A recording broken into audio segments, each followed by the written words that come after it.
ঘটনাটি ঘটেছিল দোহার থানার চরজয়পাড়া নামক গ্রামের এসপি বাড়ির সামনের সেই রাস্তায়, যেখানে একটা কালভার্ট আছে আর তার ঠিক পাশেই আছে বড় একটা ঝোপ। যে জায়গার আরো একটি ঘটনা আমি এর আগেও সবার সাথে শেয়ার করেছি। এখন আমি সেই জায়গার আরো একটি ভয়ঙ্কর ঘটনা সম্পর্কে তুলে ধরছি। ভিডিওটি দেখার আগে অবশ্যই চ্যানেলটাকে সাবস্ক্রাইব করে দিবেন, লাইক করে দিবেন, ভিডিওটাতে একটা কমেন্ট করে যাবেন। এরকম ভিডিও কার কার ভালো লাগে আপনাদের সাড়া পেলে আমি আরো ভিডিও দিতে উৎসাহ পাবো। দয়া করে চ্যানেলটাকে সাবস্ক্রাইব করে দিবেন, ধন্যবাদ। এই ঘটনাটি ঘটেছিল আজ থেকে প্রায় 7-8 বছর আগে।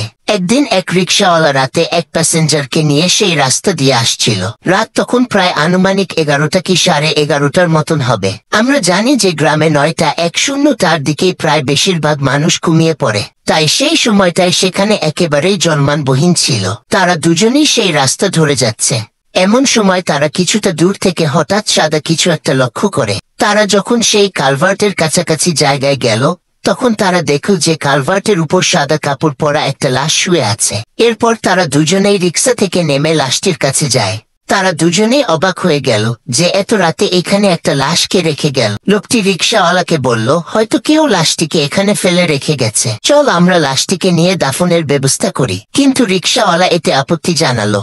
সে লোকটিকে বলল, আমাকে আমার ভাড়া দিয়ে দেন, আমি এইসব লাশ নিয়ে যেতে পারবো না। লোকটি তাকে বলল, ঠিক আছে, তোমাকে ভাড়া 100 টাকা বেশি দেব। একটা শুনে রিক্সাওয়ালা লাশটি নিতে রাজি হয়। তবে রিক্সাওয়ালা লোকটিকে শর্ত দেয় যে লাশটি আপনাকেই তুলতে হবে। লোকটি বলল, ঠিক আছে, তাই হবে। তারপর লোকটি লাশের কাছে গিয়ে মুখের কাপড় তুলতেই দেখতে পায় লাশটি চোখ খোলা অবস্থায় তাকিয়ে আছে। অর্থাৎ কেউ চোখ খোলা অবস্থায় মারা গেলে যেমনটা দেখা যায় ঠিক তেমন। এতে সে একটু ভয় পেয়ে যায়। এরপর সে লাশটির গায়ের কাপড়ের আরো কিছু অংশ সরাতেই দেখতে পায় লাশটির শরীরের পশমগুলো বেশ বড় বড়, যা কোনো সাধারণ মানুষের থেকে একেবারেই আলাদা। অর্থাৎ পশমগুলো ছিল ঠিক ভেড়ার শরীরের পশমের মতো। এটা দেখে লোকটি চিৎকার দিয়ে অজ্ঞান হয়ে যায়। আর সেই রিক্সাওয়ালা এক চিৎকার দিয়ে সেখান থেকে দৌড়ে চলে যায় আর এক বাড়ির সামনে গিয়ে পড়ে। তার কথা শুনে লোকজন সেখানে যায়, কিন্তু অনেক খোঁজাখুঁজি করেও সেখানে কোনো লাশ পাওয়া যায়নি। এমনকি সেই লোকটিকেও সেখানে আর পাওয়া গেল না। পরদিন সকালে সেই কালভার্টের নিচে সেই লোকটির লাশ পাওয়া যায়,